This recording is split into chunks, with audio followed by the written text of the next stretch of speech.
Good morning, everybody out there on Facebook world. Welcome back to another Key to Success series with the Chamber. I'm Sarah Beth. We have a couple experts here with us today. We're going to talk about ways to use your time wisely when it kind of seems like we all have a little extra time and our time looks a little different. I kind of came up with the idea for this panel when my husband and I were walking in Inglewood. We saw a business that is of course closed, but they're doing curbside pickup and all of that. But they were actually renovating their whole dining room. And I thought that was a fabulous idea for them to do, a great way to use their time, because otherwise they would have had to maybe close down for a couple days to get something like that down. So I wanted to kind of bring some people together to talk about other ways to be really productive. So I want to get started and introduce our experts today. We can bring them up. Let's start with Terry. Will you introduce yourself for us? Sure. Good morning, everybody. I'm Terry Steele with Evans & Steele Financial, and hope everybody's having a great day today. At least it's going to be sunny and 70, right? That's right. It's a beautiful day. That's right. And we have Beth Franklin with us. Good morning, Beth. Hello, I'm Beth Franklin. I'm with Keller Williams Realty, and happy to be here today. Awesome. We are so lucky that we have you guys. So how has your time changed since all this began? I see that you guys are both working from home. Well, actually, I'm in my second home. My daughter decided to have a appendicitis attack, and so we, after a trip to the ER and some surgery, and now I'm at her house. So it's my second home. But I'm learning to be very, very flexible during this time period. And thank goodness for technology and Zoom meetings and a lot of phone action. So feel thankful for that. Absolutely. What about you, Beth? Well, I've worked from home for 15 years, so that part has not been different for me. I've got the technology. Everything we do in real estate is online now, up in that cloud. So that part's not been a big adjustment. The adjustment for me is not going out and seeing people. I'm on the phone a lot more emails and text messages because we just can't see each other. That's the hardest adjustment for me. Definitely. I know we feel that on the chamber side too. Like we are so used to having an event or two a day and seeing you guys in person. So it's been a huge change just seeing you guys on Zoom or however we can. So let's jump right in. I'll ask you, Beth. So for people who are working from home for the first time like me, we have a little more time now for projects. But if you're like me, I don't really know what kind of project I should take up that will really better my home, and I'm not a super handy person, but I can maybe get crafty if I need to. So what kind of tips do you have for maybe improving your home while we're all stuck at home? Well, luckily, most of the things you do at home don't take a lot of money. They take time, and if you've got the time, this time of year, it's landscaping. Get out there, work in the garden, either put in a flower bed, clean out a flower bed. That is not particularly expensive, and that makes a big difference too. Inside, paint's relatively cheap, just takes some time, and you don't get more bang for your buck than just painting a room. That's awesome. I think those are great tips. And I think that even I could probably do those things, yeah. Not being crafty at all.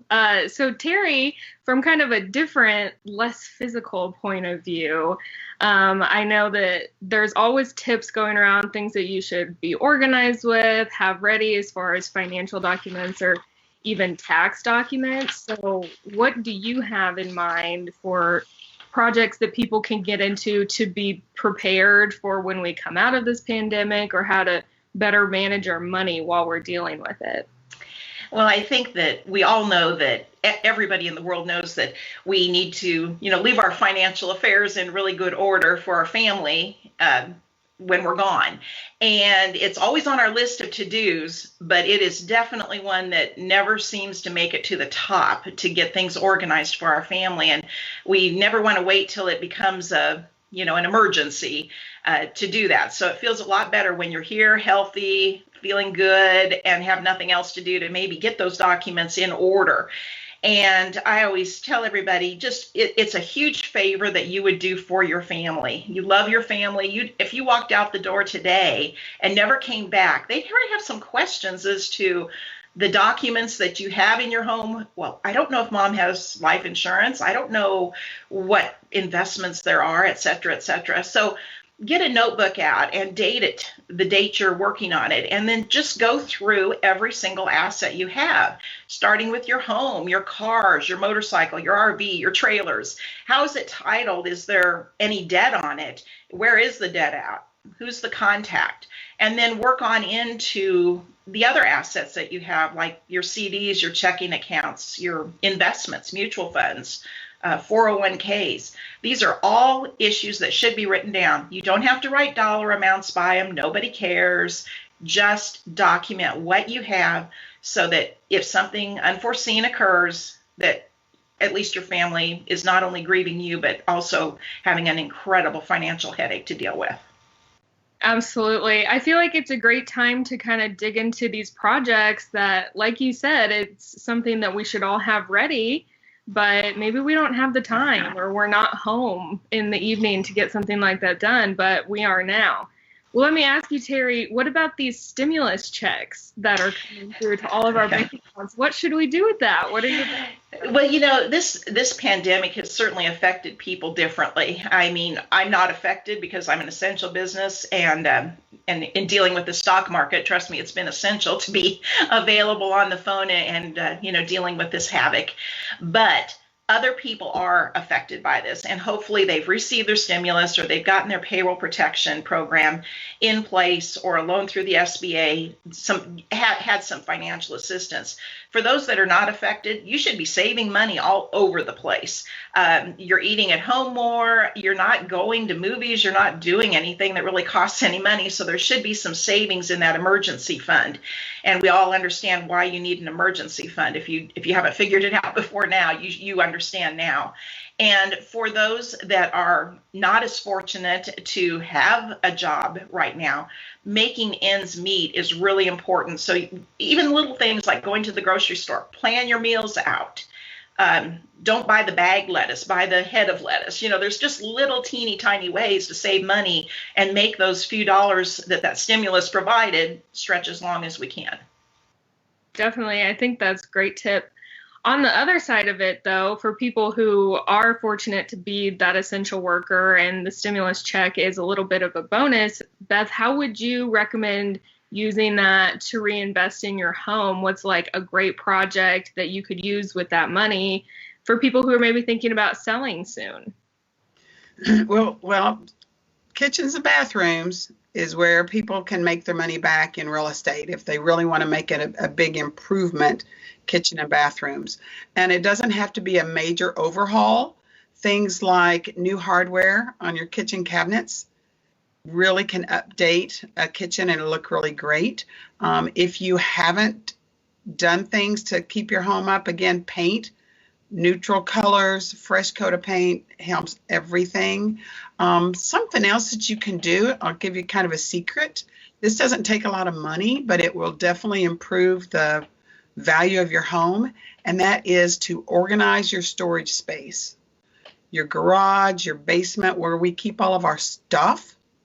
I will tell you, if that's organized with shelving and bins or whatever, in general, people are not born organized, and they always think it's the fault of the house. And so when it's organized, people will come in and see that house. A couple of things, they then assume that your home is well maintained. If the basement looks good and the garage looks good, they think, oh, these people are on top of things. Everything's going to be great in this house. The other thing it does is then people think this is the house that I can be organized in.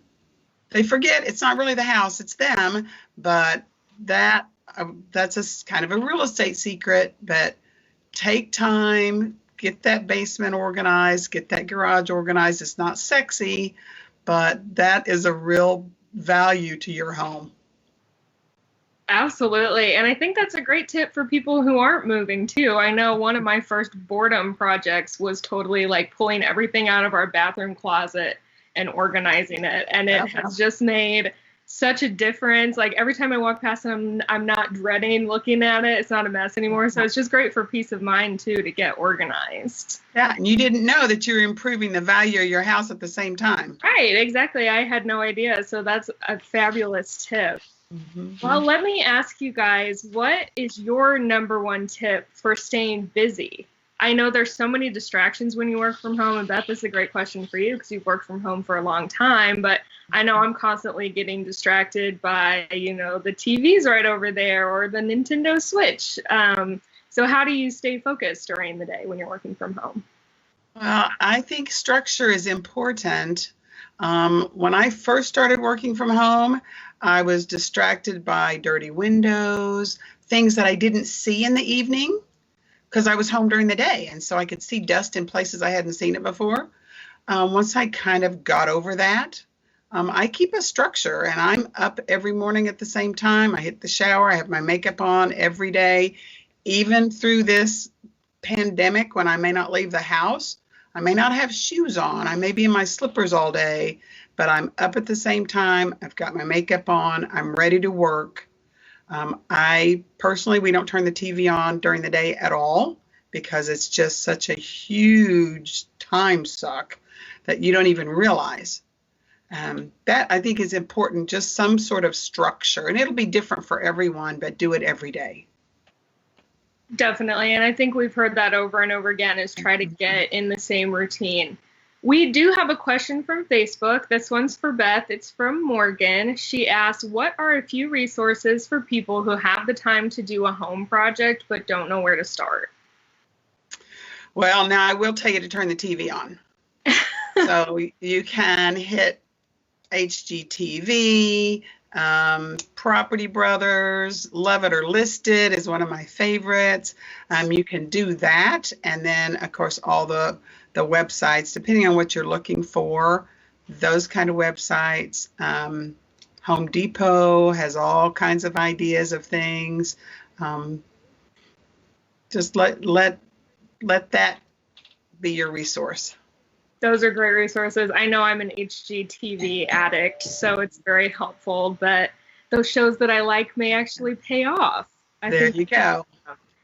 Well, when we're kind of wrapping up here, I just want to ask you both, what are some resources that you're using to stay connected? So I know for me, it's these chamber events. These are the only reason I get to talk to people most days. And I love our staff meetings in the morning because I usually get to spend all day with those crazy people and I don't get to right now. So what are some resources that you guys are using to stay connected that you maybe never used before? Terry, I'll throw it over to you first.